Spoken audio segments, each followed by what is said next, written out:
Okay, this video is about sewing on buttons. So there are 3 different kinds of buttons here. You have a variety of buttons, a very random assortment that I put into your bags. So use what you want of the buttons and save the rest to be returned later. You might find that you have a button that has 4 buttonholes, right? So that's one kind of button. Then you have a button that has 2 buttonholes. Okay, so each one of these is sewn different. And then you might have a button that has no buttonholes. This one has a loophole on the back. So this is a different kind of button that you might see on a sweater or a blouse, but it also is kind of cute because it could make a flower decoration. So you might have gotten some buttons like this, or if you go through your parents', if they have a sewing basket at home or some sewing supplies, you might see that every time you buy something like a sweater, it comes with an extra button. So a lot of people have button collections, and maybe you can ask your mom or your dad or your grandparents, if they're in your household, if they have any button collections they can share with you.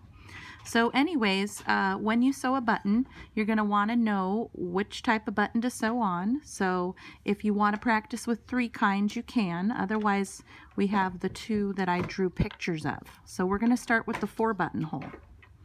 Okay, so when we're getting ready to sew a button, the more times you sew through it, the longer the piece of thread you need, but about a foot is a good amount to have per button, right? So you could start with a longer amount and then trim some off and tie it, and then keep using the same thread that you've already put through your needle.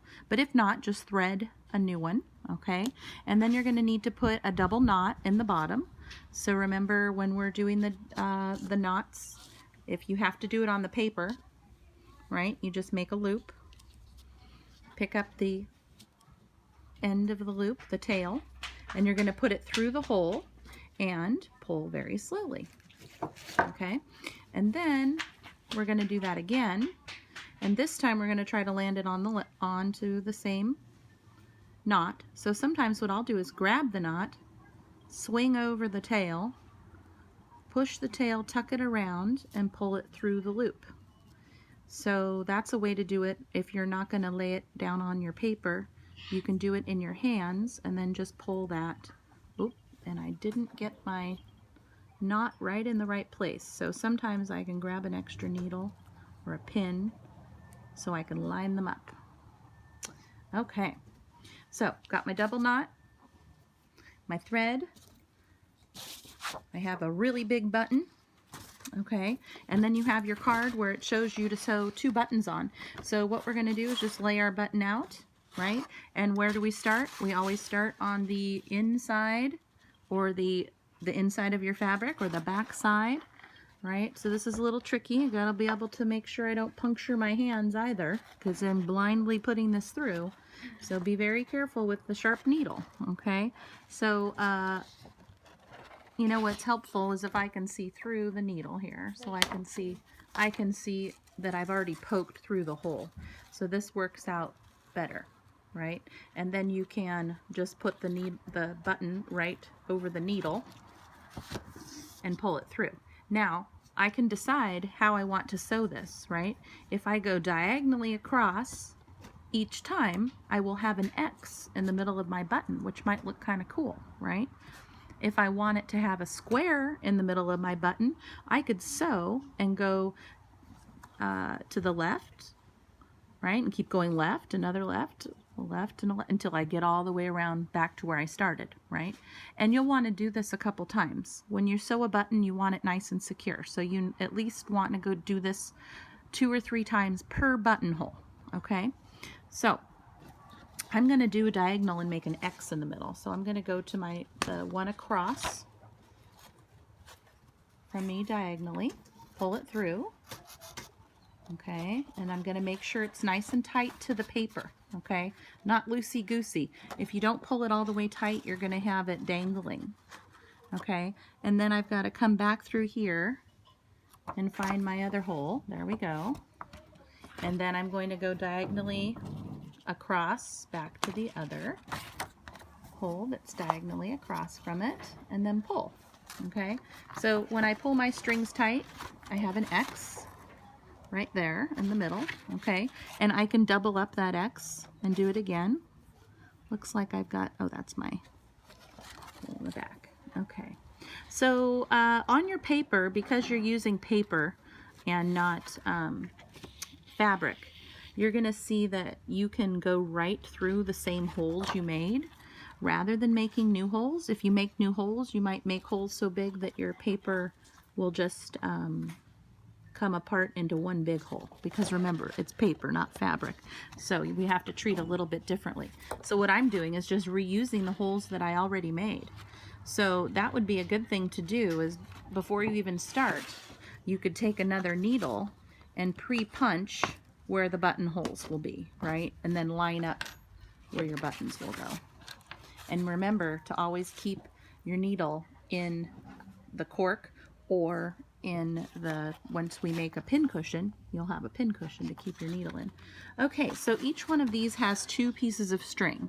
So I could keep going and do 3 pieces of string, right? Depends on the look I want, because the more fabric, the more color I put here, the less of the holes I will see. Okay, so I think I'm just going to sew it off, because I think I showed you what I wanted you to see. And what you're going to do is look at the back of your, where you've sewn it in, right? And you're going to grab behind any one of those loops that you made, right? And I'm going under it and then pulling it tight. And then I'm going to do that again, okay, to make a double knot under the same one. Go under and through, and once I've made that loop, okay, so I made a loop. When you see that loop, you have to grab and go through that loop and then pull, okay, and my tail is doubled up so it looks a little funny. There we go. And then I can pull it tight, and then I have a knot that's tied right to the back of the button, so my button won't be dangly. All right, so that is how you sew on a 4-hole button. Okay, so now I'm going to show you how to sew on a button with 2 holes, or one with 1 hole. So what you can do, I had said it in the last video, but this is a little bit easier, is now I drew a button on this paper. It might not be the same size button you have, but it doesn't matter what size your button is. If you can hold the button up and then make the holes and punch them through in the right place, then they'll already be punched. So I've got 1 and 2. Okay, so now what I could do is just come through the back where I have those 2 holes. Ooh, there we go. Okay, so now I can come through the back of the hole. I've already threaded my needle. My thread has a double knot already. You didn't see that as part of the video. And then I can go through the button, but I have to go through the back side of the button. Okay, and then I go back down. Now, if you have a button that is very tiny, because you might be trying to sew a tiny little button on, if that button is tiny and the needle that you have is too big, you have to make sure that your needle can go through the holes of the button, right? So if your needle is too big, then you need to switch and use a smaller sewing needle. Okay, so if for some reason you chose a really tiny button, either ask your mom or dad if they have another sewing needle you can use that's much smaller, or choose a button that has bigger buttonholes. Okay, so I'm going to do this a couple more times and then tie it off, and I'm done. It goes pretty fast sewing on a button, but buttons make really cool decorations, but they also could be eyes or a nose for your stuffy. So think about how you could use the buttons. If you put clothes on your stuffy, you might decide that you want to add a button for decoration. Okay, so same thing where I sewed through, so they call that basting. I basted through the hole, like I go in through the string that I have and then pull it tight, and then I baste again. Okay, so this is basting, means I'm going under and through, make a loop, grab my loop, and then pull it up. Okay, and that is how you sew on a button with 2 holes. Okay, last button lesson here. we're going to learn how to sew a button with one hole. Well, it really doesn't have a hole, it has a loop in the back. So these are buttons that you normally see on sweaters, but they also have lots of cool decoration. Looks like a flower. I don't have a place on your card for a single hole button, so you can just choose anywhere if you want to practice sewing one, right? And if you want to use these buttons on your stuffy later, you can just pull them right off the card. So I went through the back with my knot, and now I'm tied into the back, right? So all I have to do is string through the back of this and pull it tight, and then what I need to do is to make a hole that's not too close to where I have the first hole, because with paper, the paper's going to shred. Now with fabric, I can put it pretty close because those strings are a lot stronger. If I put it too close now and I pulled it, I'd probably just rip the paper and then I wouldn't have my button come off. Okay, so I'm gonna go a little bit farther away, and then when I pull this through, right, it's going to get shorter and shorter and shorter. I want to flip it over and make sure it's pulled tight. Okay, now I can do this a couple more times because the stronger your string is, and that might happen to you too. Mine came unthreaded. So, you know, in sewing, the nice thing is that you can always rethread, you can reverse.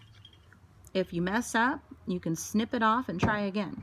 Just remember that if you choose, let's say there's thread, you have a spool of thread, so you have lots of one color. So my suggestion would be to use the one that you have the most of for your practice, so you don't run out of the colorful thread.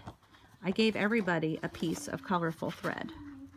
Okay, so that is on as tight as it will be, and it's meant to sit up and kind of wobble because for a sweater is thicker, and then if this was a button for a sweater, that's why those look the way they do. Okay, so I'm going to go to the back and I'm going to baste one more time. So that's basting. I'm going to go under that thread that I sewed through the back, make my loop, and then I'm going to go pick up that loop, and then I'm going to pull it and get the knot right behind it. Okay, and I could double knot it, so if I was doing this for a sweater and I knew I was going to be using my button a lot, right? So if you've ever have to re-sew on a button for clothing, you want to do a really nice job and make sure it's strong so it doesn't pop off again. Okay, and that is how you sew a one-hole button.